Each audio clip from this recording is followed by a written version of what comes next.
رسول کریم صلی اللہ علیہ وآلہ وسلم نے ارشاد فرمایا، میں تمہیں ایسی عبادت نہ بتاؤں کہ جس کو کرنا بہت ہی آسان ہے اور بدن پر وہ بوجھل نہیں ہے، بدن پر وہ ہلکی ہے۔ عبادتوں میں مشقت تو اٹھانا پڑتی ہے۔ آپ نماز پڑھنا چاہیں گے تو آپ کو وضو کرنا پڑے گا، ٹھنڈے پانی سے چل کے مسجد جانا پڑے گا، رکوع و سجود ہوں گے۔ روزہ رکھنا ہے تو آپ کو دن بھر کی بھوک کاٹنی پڑے گی، زکوٰۃ دینی ہے، صدقہ کرنا ہے، خون پسینے کی کمائی سے پیسے جدا کرنے پڑیں گے، حج کرنا ہے تو بہت زیادہ مشقت اٹھانی پڑے گی۔ جتنے بھی اعمال ہیں خیر کے، اچھائی کے، ان میں بہت زیادہ مشقت اٹھانا پڑتی ہے۔ یہ طالب علم یہاں پڑھ رہے ہیں، 8 سال کا چلہ کاٹ رہے ہیں، معلمین پڑھا رہے ہیں، صبح تہجد سے اٹھتے ہیں اور شام تک ایک وظیفے میں لگے ہیں، علماء ہیں کام کر رہے ہیں، بہت سارے لوگ، کتنے مشقت والے کام ہیں، تب اللہ کی رضا جا کے نصیب ہوتی ہے۔ لیکن میرے حضور نے فرمایا تمہیں ایک ایسا عمل نہ بتا دوں جس میں بدن بھی نہیں تھکتا اور ہے بھی بڑا آسان؟ اللہ اکبر! فرمایا وہ عمل کون سا ہے؟ الصمت و حسن الخلق، خاموشی اور اچھے اخلاق۔ زیادہ بولنے سے بہتر ہے خاموش رہو، خاموشی میں نجات بھی ہے، ثواب بھی ہے۔ زیادہ بولنے والا جھوٹ بھی بول لیتا ہے، زیادہ بولنے والا گالی گلوچ اور سب و شتم پر بھی اتر آتا ہے، زیادہ بولنے والا کسی کی پگڑی بھی اچھال دیتا ہے، زیادہ بولنے والا غیبت بھی کر لیتا ہے، زیادہ بولنے والا ایسا مزاح کر لیتا ہے جس سے کسی کو تکلیف پہنچے۔ زیادہ بولنے والے سے بہت ساری غلطیاں ہو جاتی ہیں، جو تھوڑا بولے اس سے غلطیاں کم ہوتی ہیں، چونکہ انسان کے زیادہ گناہ جو ہے وہ اس کی زبان کی وجہ سے ہوتے ہیں۔ ایک روایت میں آتا ہے جب صبح ہوتی ہے سارے اعضائے بدنیاں زبان کے آگے ہاتھ جوڑتے ہیں، بی بی تو چپ رہنا، چونکہ بولتی تو ہے اور مصیبت سارے اعضائے بدنیاں کو سہنا پڑتی ہے۔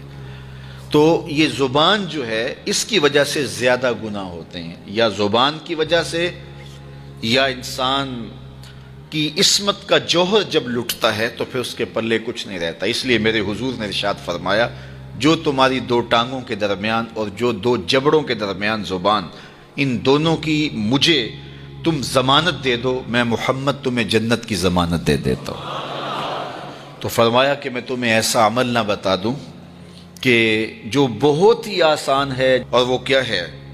الصمت، خاموشی، وحسن الخلق، اور دوسری بات اچھے اخلاق، رویوں کی خوبصورتی۔ کسی سے ملو تو ہنس کے ملو، کسی سے بات کرو تو لہجے میں نرمی ہو، کسی کی عزت آبرو کا خیال رکھو، بڑے کا احترام کرو، چھوٹے پر شفقت کرو، مخلوق خدا پر رحم کرو، اللہ کی مخلوق پر شفقت سے پیش آؤ، رسول کریم کی امت پر رحم کرو۔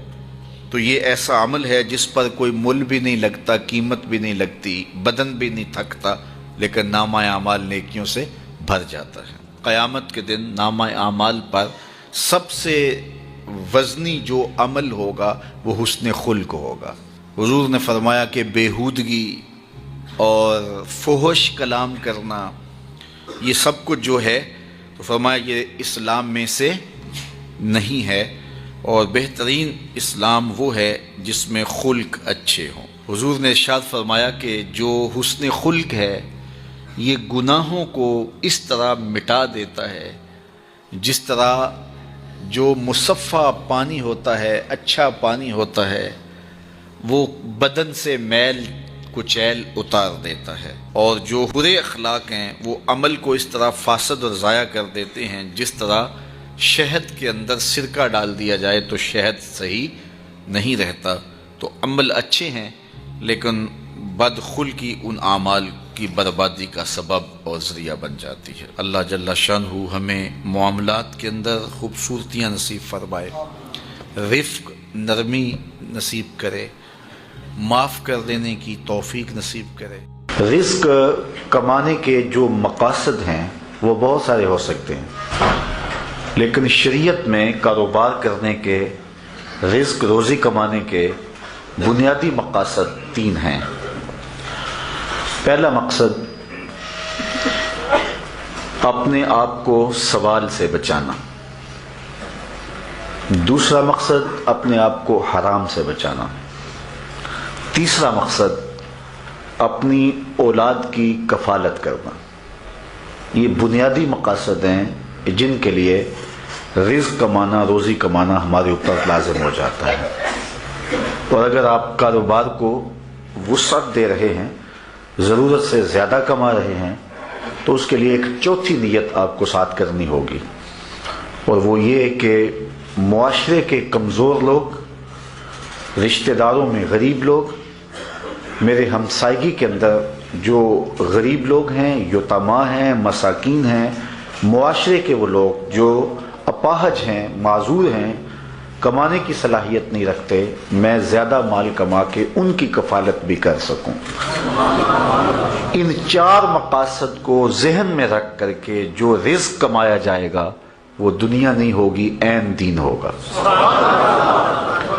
لیکن اگر ان چار مقاصد کے علاوہ رزق کمانے کا کوئی پانچواں مقصد بھی شامل ہو گیا تو وہ ان چار مقاصد کو بھی دنیا بنا دے گا.